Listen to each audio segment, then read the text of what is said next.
I'm Cassandra Novak, and I'm part of the Savoy PEO Center of Excellence. My role is to help brokers position PEO strategically, avoid missteps, and bring the right partner to the table at the right time. Each episode features a Savoy's trusted PEO partner and focuses on real world scenarios. Today, I'm joined by Jim Bell, Executive Vice President of Able HR. Hi, Jim. How are you? I'm good, Cassandra. How are you? Doing fantastic, and it is so good to see you, and at the same time, I feel like, we've known each other forever and, almost 20 years, and I'm anticipating that, our audience would like to get to know you, also, so I if you could just go through a little bit of your background and, of course, tell us about Able HR and its beginnings and where we are today. Sure. So, Abel HR started back in the day when we were still referred to as employee leasing companies. So, Able stood for a better employee leasing company. We started in my dad and I started the company in his living room, and by 1994 we were broke even. From 1992, we were doing business in the Northeast, so 4 or 5 states, and we signed a new client from the down at the beach that took us into another 14. So more or less overnight, we went from small regional to now we sit at about 46 states. So from a perspective of where we are, there's not much we haven't got to yet, which allows us to service our clients nationally. From a perspective of who we are a certified PEO with IRS. Our platform is a little bit different than the most of the PEOs out there. Is that we are with United Healthcare in Oxford, and we run on the iSolve network instead of Prism, which brings a lot more flexibility, in our opinion, to our clients and the marketplace.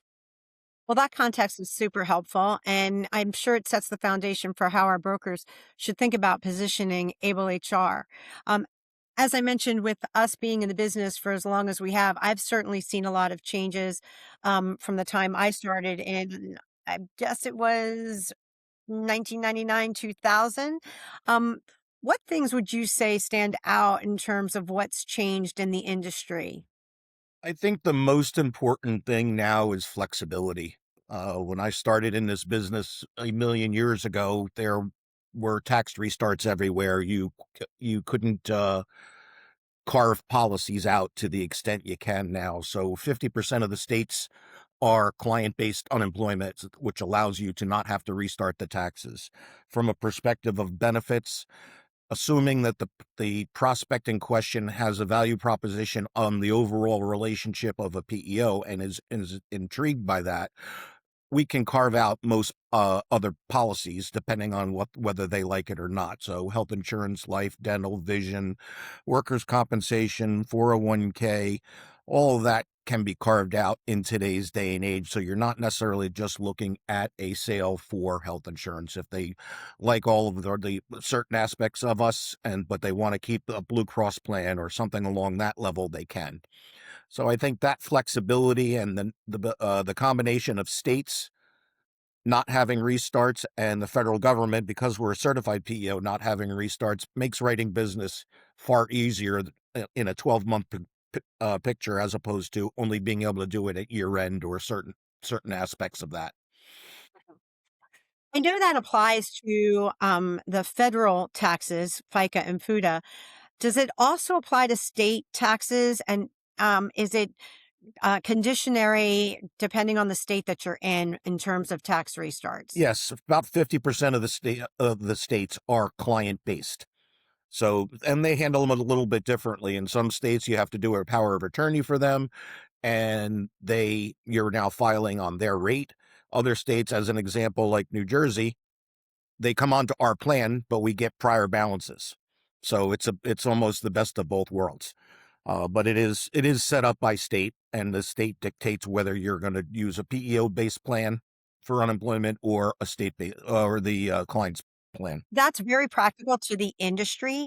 If we could get specific, and a Savoy broker is reviewing their book of business and wondering whether Able HR could be a fit, what are some of the immediate standouts for you? From our perspective, we are with a United shop. So we've got United and Oxford. So there's less of a transition because you're not coming into a whole nother network. From a perspective of what's out there, we're more or less agnostic on what clients to what we look at. We tend to avoid seasonal, and then trucking and heavy duty construction. Artisans and stuff are fine, plumbers, electricians, etc. So from a perspective of what's out there, uh, I would look from my perspective. Every broker should have a PEO out there and should evaluate every renewal, assuming that it's over 10 lives, as an example.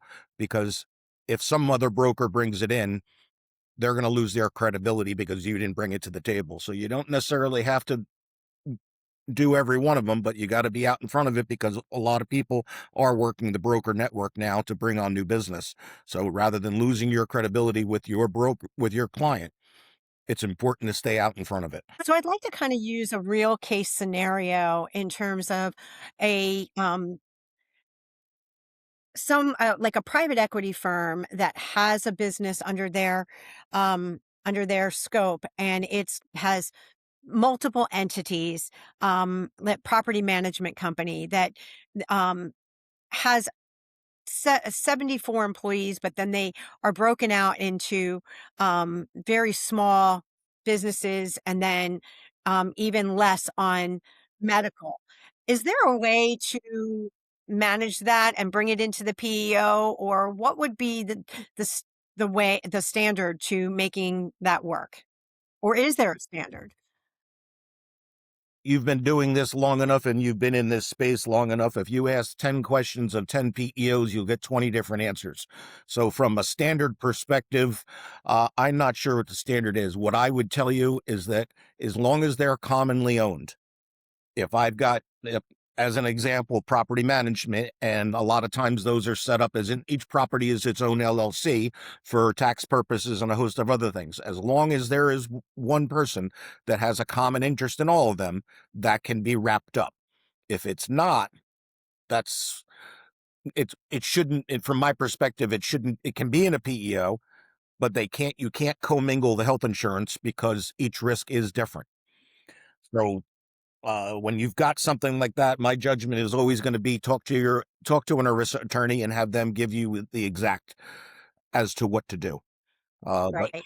common ownership is typically the key. That will allow you to wrap up workers' compensation, unemployment, payroll, and benefits. So, in a perfect scenario, they have that common ownership. It's more than 33.5% of the business. They are meeting the requirements of the minimum participants in health benefits related to, the PEO's model and what they um, are requiring. You can still set the admin to be the same for all of those entities, and then the medical would be underwritten separately, and the risk would also have to be underwritten separately, even if they were the same class codes for everything. If they're not commonly owned, so as an example, if they're not commonly owned, and there's 5 locations in New Jersey, that's going to be 5 multiply coordinated workers' comp policies, which also means 5 different experience mods. So if they're not commonly owned, they you're going to have to report back to the state as an MCP. And I'm just using New Jersey as an example. California does the same thing, and there's a host of states that do that. So, but to your point, what you could do in a non-common ownership, each risk would have to be underwritten from a health perspective. The PEO is going to look at the unemployment exposure and the admin fee. So, to a certain degree, the admin fee and the unemployment are within some control of the PEO, depending on the state. And like we just talked about a couple of minutes ago, if it's a state where if the unemployment is controlled at the client level, then there's no way to manage it. If you want to talk about 75 people in New Jersey under this premise, yeah, there's more manageability. But if you start throwing in Pennsylvania or Connecticut or California, it will become unwieldy pretty quick because you still have to manage those unemployment exposures. So as long as you don't have a company that's on the prohibited risk list for workers' comp, you can somewhat work within the confines of making it work in the PEO for a company that's struggling with HR or needs some guidance on turnover or is having other issues within the services that the PEO offers. Does that sound accurate? Yes. That being said, that's the clarity that, exactly with which engaging Savoy's PEO Center of Excellence early is important because it saves a lot of the broker's time, and protects the broker's credibility because we're speaking to our PEO partners like you all the time to manage that process and make sure that we're bringing the right service model to the table from the beginning.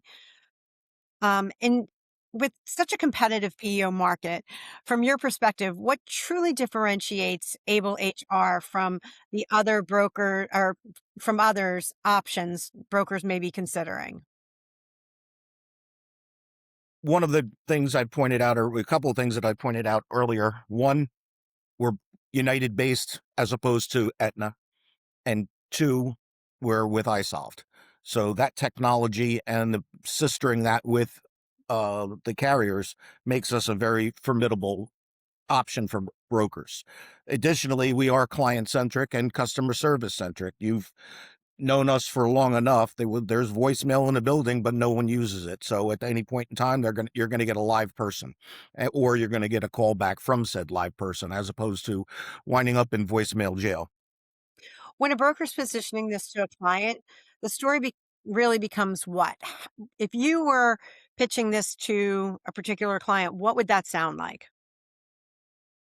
It depends what you're being brought in for. From a PEO perspective, if it's a pure health play, the broker's going to get all the numbers ahead of time, and we're gonna sit down and have a conversation and see if it makes sense. From a perspective of the presentation is quite simple. We take small and medium sized clients, we roll them all up under one roof, and then we become the employer of record or co-employer for a host of different maladies that business owners just don't want to do. It allows everybody to focus on what they want to do, whether it be bringing new sales into the company or spending more time with family. It's Again, I'll harken back to in the early 90s, 95% of payroll was insourced. So there was someone, the bookkeeper or accountant, doing payroll every week. Now, 95% of payroll is outsourced. So this is not the hard pivot that it used to be, because everything is now, you're using a payroll vendor, you're using an accountant for your books, you're using an insurance agent for health, for life, or a workers' comp, 401k, etc. The PEO value proposition is very simple in that we just roll everything up under one roof, and you've got one voice, one call to make when you need something. It allows more profitability to your company because we're generally providing better benefits, sometimes at a better price, but if not, it's going to be a stronger benefit, and allows those savings to fall out to the bottom line. And then the business owners can use that wherever they want. So I do get approached a lot today related to carving out different avenues of the PEO service model. Particularly as you've already mentioned, workers' comp can be carved out, medical can be carved out. I've spoken to some of our partners where they say that both can be carved out. Um, and they're just at that point utilizing the payroll and the HR services. Um, is that something that you yourself would suggest or think that makes sense for a business owner to do? Or is it better that they're at least taking one of the services, either the comp or the benefits, but to carve both of them out, really could just become a very expensive payroll company? That can happen very easily, but if they're contemplating carving it out, they've got HR problems. HR problems can become very expensive real quick. So we don't particularly care if it makes sense to carve it out. But when you're carving it out, you have to talk to the PEO and find out. My team supports large group plans. They don't support small group plans. So the broker is going to be very involved in addressing those carve out plans, if there's however they're whether they're small or large group. So from a perspective of, I don't see any issues per se, but it does give the client more stickiness if you're using multiple aspects of it. of the PEO. So, with all of this being done, there's a certain amount of work that has to go behind that to analyze it, realize it's a good client, and then um, have that interview with them. What does a high quality submission look like from your perspective? There needs to be an RFP completed. Savoy has one that's very similar to what we offer. So it's basically all the demographics, everything about what's going on at the client. It's got all the rates. It's got everything in one spot so that someone's not picking through it. You're going to have the current renewal, the current plan designs, and if it's within 90 days, obviously you need renewal. You need a census with wages by workers' comp code so that we can accurately price the workers' comp exposure. But that's relatively it. It's voluminous, but it is relatively simple. If it's coming from another PEO, it's imperative to get the PEO pricing from January, because then we can determine what the unemployment rates are because the tax cutoffs haven't hit. But it's really uh, not that many items, but it does take some time. And obviously, you need a dependent census in today's world. That does not seem to be uncommon. I remember when that trend started, there was a lot of problems with that getting it. But in today's day and age, that doesn't seem to be a sticking point. So we don't typically get a lot of questions around the medical because working with our health brokers, they are already gathering this information for open market quotes. So they're getting the invoice, the dependent level census, the SBCs, and the renewal if it's within 90 to 60 days. The issue that we run into often, or that we get a lot of questions about, and we're told we ask for a lot of information, that is the workers' comp salaries, job descriptions, salaries, class codes, and then having that policy or the 3 to 5 years loss runs to complete a full financial quote. Is there anything within there that can be eliminated to get not eliminated, but put on the back end of getting a quote, maybe to get preliminary or indication pricing where it's not exact, but it's close enough to give an idea of what the cost would be? Yes, and my suggestion from a Savoy perspective is tell the PEO up front. So before they start kicking off all the underwriting and everything that goes on the workers' comp side, just tell them workers' comp carve, and give us an estimate or something along that level, because when our proposal actually comes out, if we haven't fully underwritten, it says on the document, it says estimated for the carrier. So if we're dealing with white collar stuff, the renewed numbers or the actual numbers aren't going to vary much. If you're dealing with something blue collar and they've got claim activity, the numbers could be very different. But from a perspective, if you're dealing with white to gray collar, most PEOs will give you some level of an indication, if you will, and then just firm it up with loss runs and correct codes. I certainly could talk to you all day and pick your brain on this, but we are coming up on time. So I'd like to just close out with one final question. And that is, we're asked often what it means to have the Section 125 FICA tax credit returned to the client or kept by the PEO. Is this something you can elaborate on and provide an understanding of how that works? It's going to depend on the PEO in question, whether they do it or not. And there's no hard answer on whether they do it or not all the time. It is a question of the PEO holds the risk and the cost of running that Section 125. And the risk associated with it is, if you, as an example, in January, say you're going to put $5,000 in to an FSA and you spend $5,000 in January, but then you leave in February, the PEO is on the hook for that money. And contractually, it's not a good idea from my perspective, at least that's Abel speaking, to go back at the client for it. So there is an inherent risk that the PEO does maintain by having to have the Section 125. And as I said, a lot of PEOs will vary what they do. Sometimes they do it, sometimes they give it, sometimes they don't. Yeah, I've known it to be a negotiating factor in some scenarios. But from my perspective, I'd say most are not giving it back, and rightfully so based on the circumstance. Jim, this has been extremely helpful, and thank you for sharing such practical insights for both the industry and Able itself. For Savoy brokers listening, if you believe Able HR may be a fit for one of your clients, your first step should always be to engage Savoy PEO Center of Excellence. Will help validate the proper fit, guiding strategy, and manage the process end to end. Thank you again, Jim from Able HR, and thank you for everyone tuning in to Savoy PEO Spotlight. We'll see you on the next episode.